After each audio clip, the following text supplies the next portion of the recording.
And we are back here on Open, here now with the latest news in border control about the White House's new No Tolerance Act. Here to tell us more is our political expert, Lee Bonds. Lee, good to have you. Good to be back. Obviously, as we talk about this here, a lot of controversy surrounds the White House's decision about this No Tolerance Act. The latest we have, House Republicans, I know, actually who are saying they're in favor, or I should say coming out against, saying that this can't happen.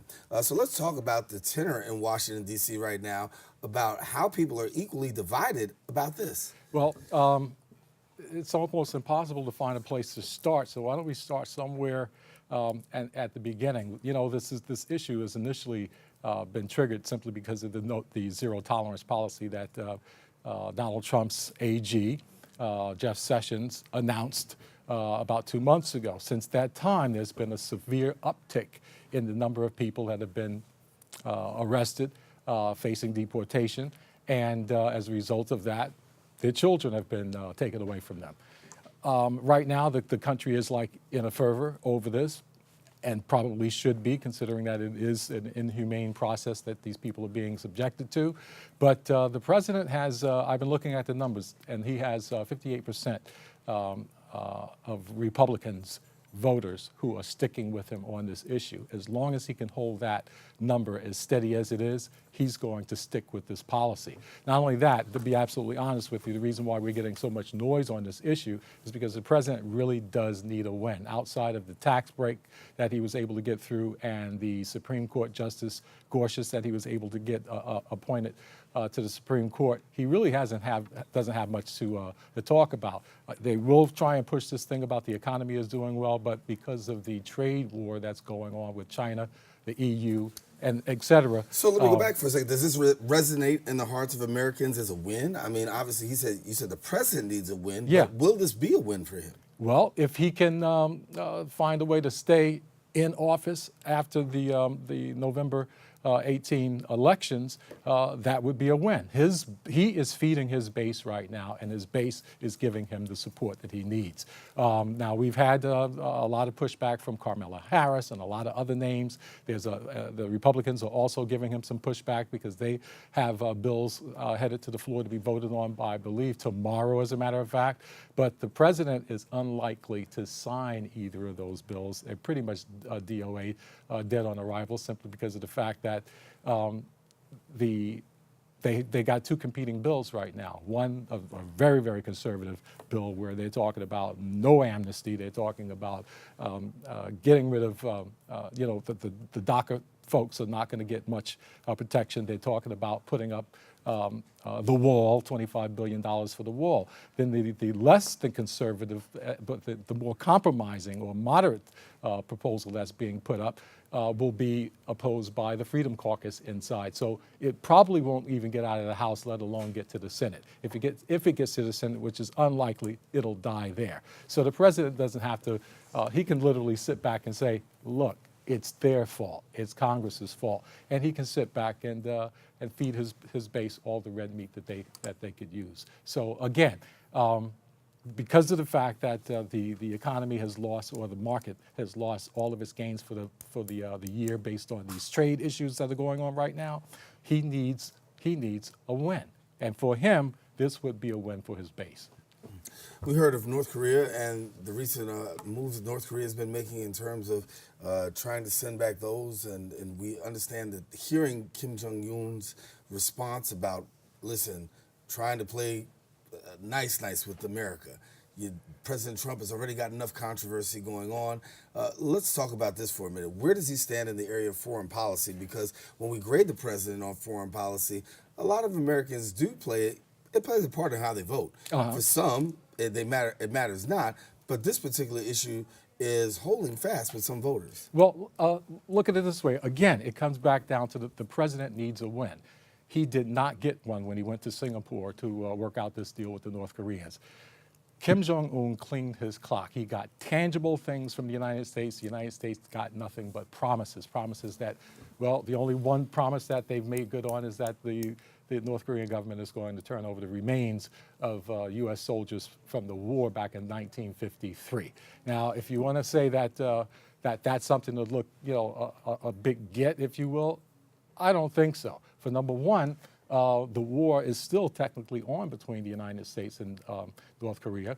After the meeting in Singapore, Mike Pompeo, the State Department guy, was supposed to come back and give Congress a hearing on, well, we went over there and here's what we talked about in terms of verification, that to make sure that these guys are doing anything. That meeting was canceled.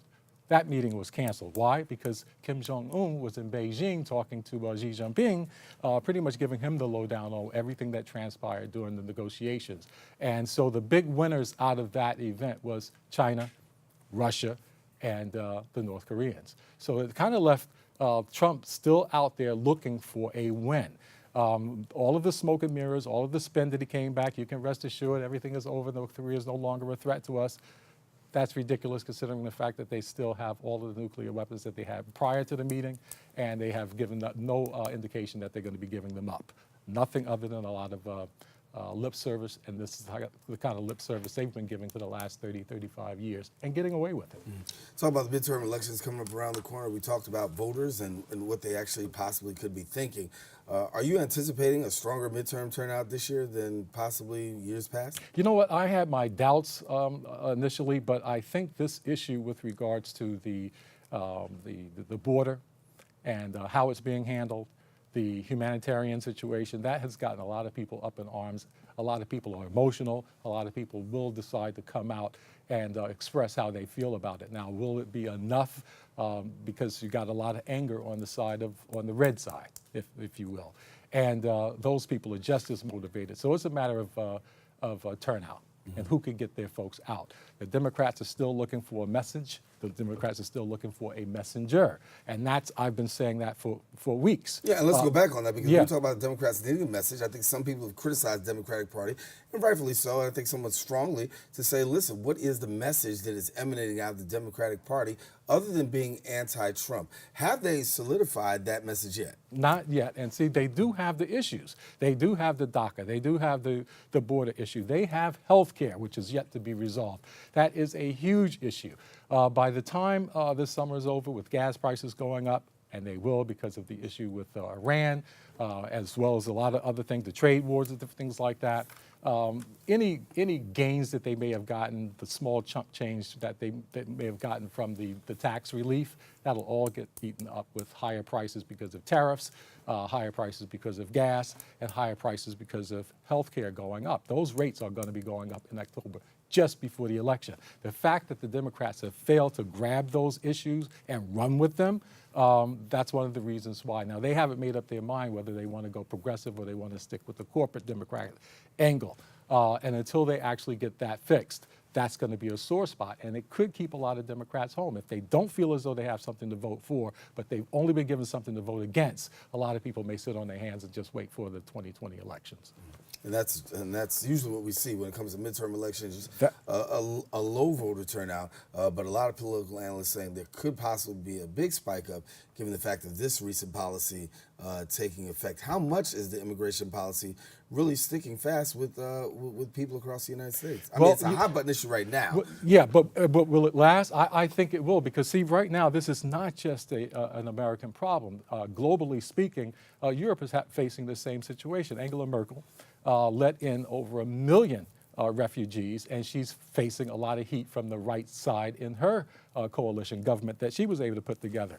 She's been given 2 weeks to come up with a solution where Europe, the European Union, will find a way to absorb, not only absorb the refugees coming in equally, and equally be able to face the expense of doing that, but they have a plan now where they're going to go to the countries where these people are coming from and try to mitigate their circumstances there to slow down the flight of these people. The United States is actually going in the opposite direction. Donald Trump said yesterday that these countries that are sending their people up, that's his term, okay?